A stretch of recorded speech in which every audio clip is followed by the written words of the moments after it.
gourde يعني. Non, elle n'est pas صغيرة. Elle est bébé, elle n'est pas...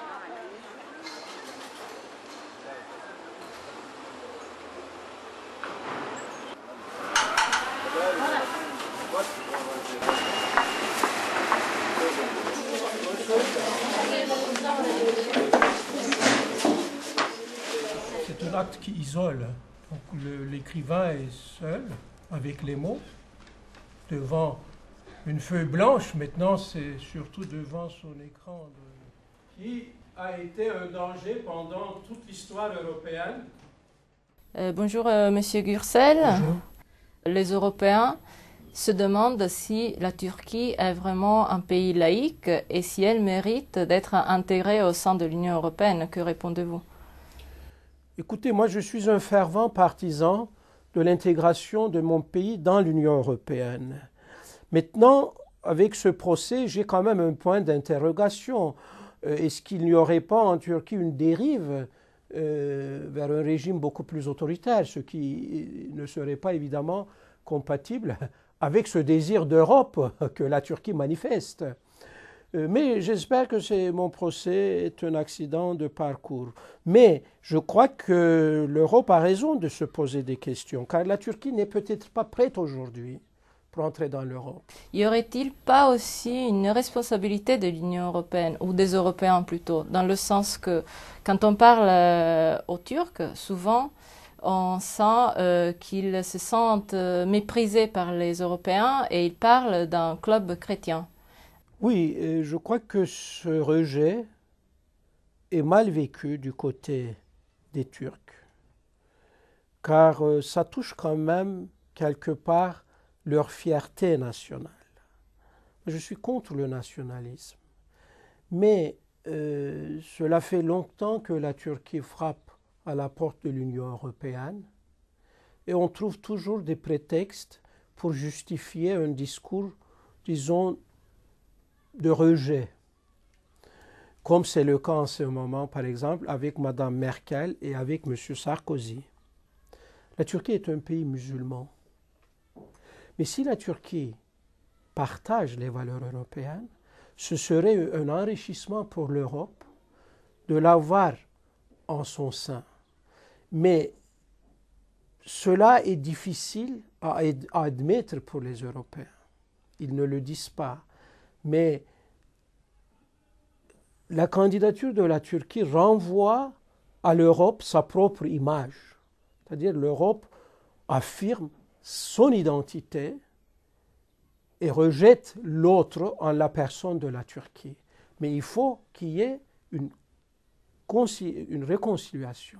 Il y a eu quand même justement des progrès dans le sens d'une plus grande liberté d'expression en Turquie ces dernières années.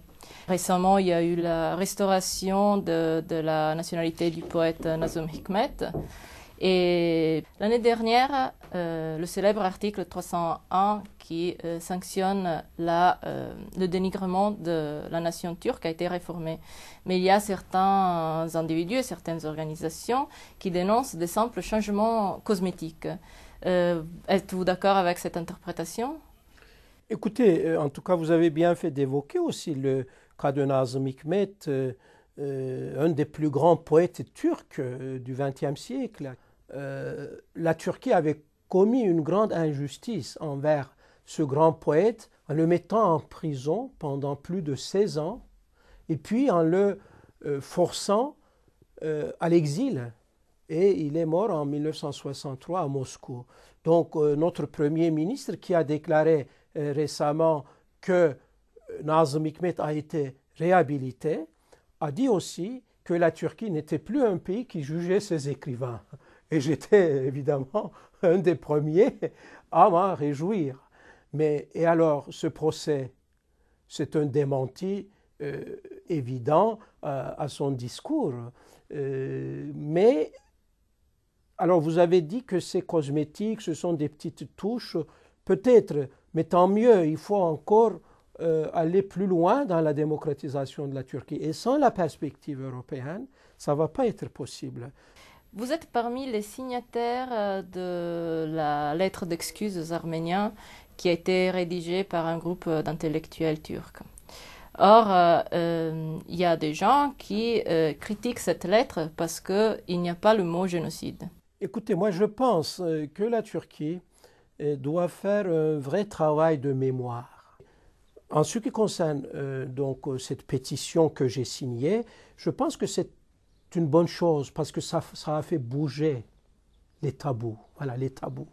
Comme la religion, le problème arménien reste encore un tabou dans la mémoire collective des Turcs.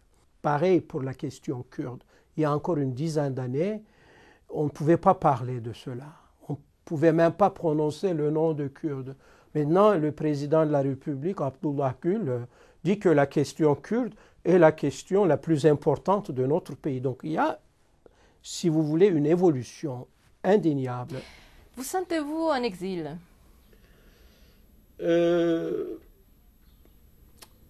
C'est un exil volontaire. Je ne me sens pas en exil. Je vais très souvent en Turquie. Je me nourris. Mon imaginaire se nourrit de la Turquie, de l'histoire ottomane. J'ai écrit des romans historiques. Je suis très attaché à la ville d'Istanbul.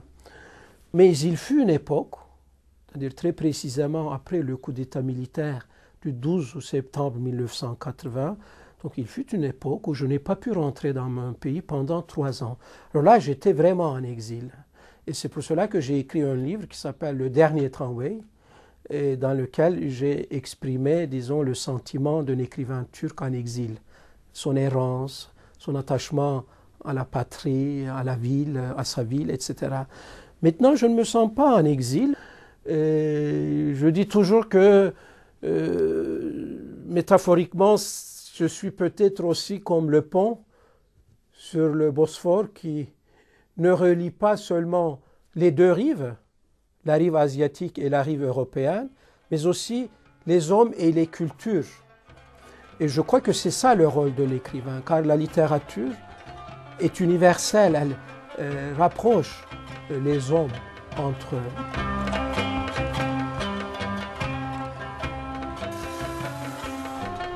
Mevsimler ne çabuk geçiverdi. Unutmak, unutmak, unutmak.